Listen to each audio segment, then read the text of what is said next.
With the support received from the Royal Academy of Engineering, the Sierra Leone Institute of Engineers has been working with its partners, Imperial College, Engineers for Change Sierra Leone, and an incubator company based in London to upgrade the training of engineers in Sierra Leone. Sierra Leone is on an upward trajectory. We have come through a lot of tragic situations. We had the Ebola, we had the mudslide, and we've just come through elections where it's all been very peaceful.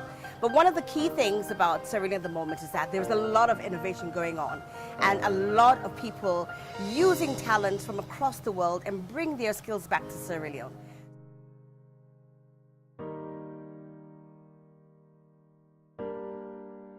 Engineering is all about problem solving, societal problems. And for us mechanical engineers, we try to make systems available to solve society's problems.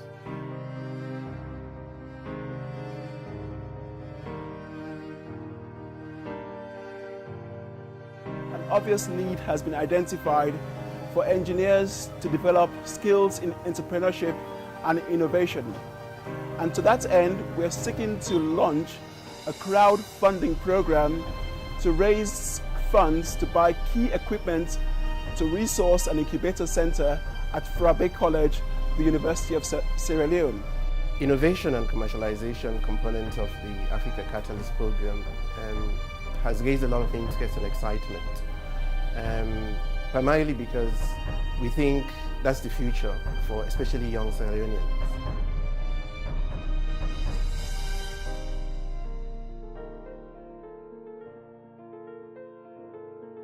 Looking at the university landscape, quite often we give students very exciting projects. They come up with very exciting designs. But then at the end of the day, these designs and even prototypes end up on the shelves. So over the years, we've been heavy really on the training of our students on the theoretical aspect of things. And because of the decline, in funding to the tertiary institutions, the practical side of things seems to have dwindled. Messy connections, and sometimes students will be on their exams and then someone just trips on it and then the power is gone. But if it is actually wired whereby we have work tables around, then these messy connections would have been avoided. Among the strengths of the faculty is one, the lecturers, and then two, the theoretical part with regard to students, the way we lecture.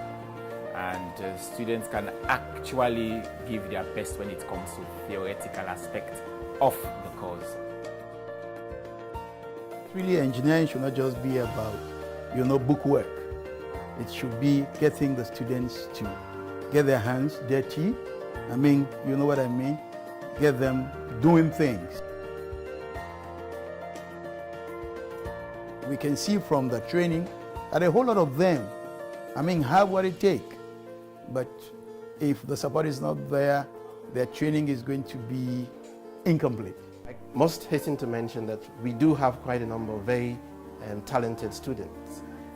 In addition to the prototyping, they could also spend some time looking at software development, because there you only need a computer and the necessary application-specific software, and then they can use their intellect. The gaming industry and so many other application-specific software can be developed under supervision and partnership with our local and international partners. The winner of this 4-day hackathon, Health Communication for West Africa on risk communication. The winner is Health Awareness System. The judges thought that you did a really well job. When we came to set up Sensi, we came in the middle of a crisis. And we saw the total lack of any type of digital innovation, solution to the problems that were facing the people. And in the middle of the crisis, it couldn't be more clearer for us to see that there was no siloed gaps that existed in technology. And it basically exposed us to the fact that a lot of work needed to be done in Sierra Leone. There are many young people in Sierra Leone with raw potential, waiting to realize those raw potential.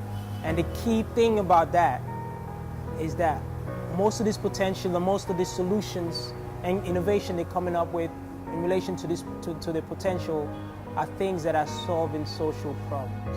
A lot of young people, especially in Sierra Leone right now, are very creative and like-minded people like me. Not everybody buy the written form of education. People are going more into creative stuff. So I think creating an innovation hub will really help young people that are really crafty and talented. I've been amazed just being in this industry about how gifted and talented these young people are in terms of things they're creative.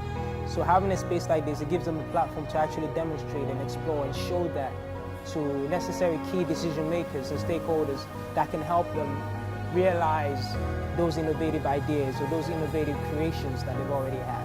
Since we were here last 2 years ago, when we could count the number of developers in our fingertips, to now not being able to even identify and pinpoint where they are, who they are, what they're doing, is telling us that the scene is growing.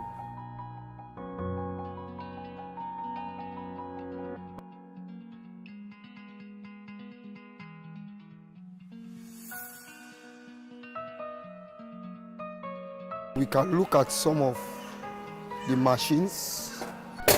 All right, as you can see, we can use this one to melt iron. That is the purpose of this. You can use them to melt iron. This is a drilling machine, which we normally use to bore holes, produce different type of holes in various dimensions.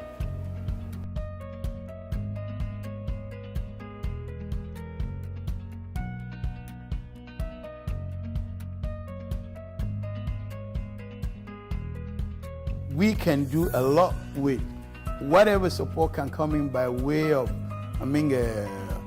equipment, by way of learning materials, that we can use to train the students before they get out there into the world. The types of equipment we're looking to purchase will include things like 3D printers, improved internet access to on the campus, but also we're looking to source other IT equipment and provide ongoing mentorship and training in patenting and in intellectual property rights law, and making engineers more competent in launching their ideas as potential entrepreneurial ventures.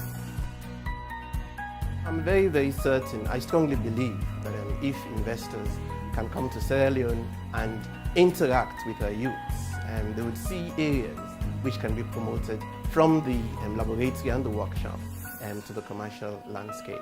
Young people in Sierra Leone, they are hungry. Honestly speaking, there have never been a generation that is more hungry like this, because I was only 19 when I started to think about entrepreneurship, start to think about having my own company. But back then, someone would be at the age of 40, 50. They'll never think about what we are thinking about right now when we are in our 18th, 15th. So we are really hungry for success and we want to help change the world. I could see Sierra Leone becoming the Singapore of the Mano River Union. Sierra Leone is currently the #1 elected country out of the Mano River Union to lead the ICT drive for the region. That also makes it quite a good space to invest in. If you're somebody who believes in raw potential, Sierra Leone is a place for you to really embed yourself in that and foster that and grow that and see what it becomes. Remember, innovation comes with that creativity and an handsome work.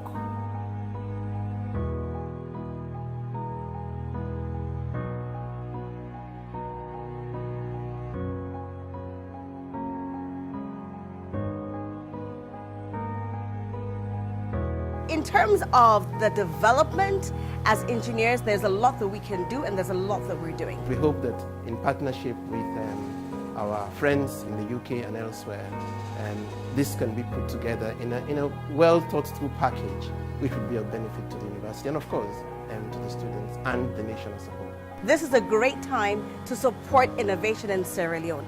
If you are an inventor, an innovator, a Sierra Leonean, a non-Sierra Leonean, if you think that development relies on people like you and me putting our skills together and delivering, because we love to, innovation to people who would otherwise not have it, get on board, support us. This is what we're going to do. We're going to change Sierra Leone one day at a time, one innovation at a time, and we'd like you to be a part of it.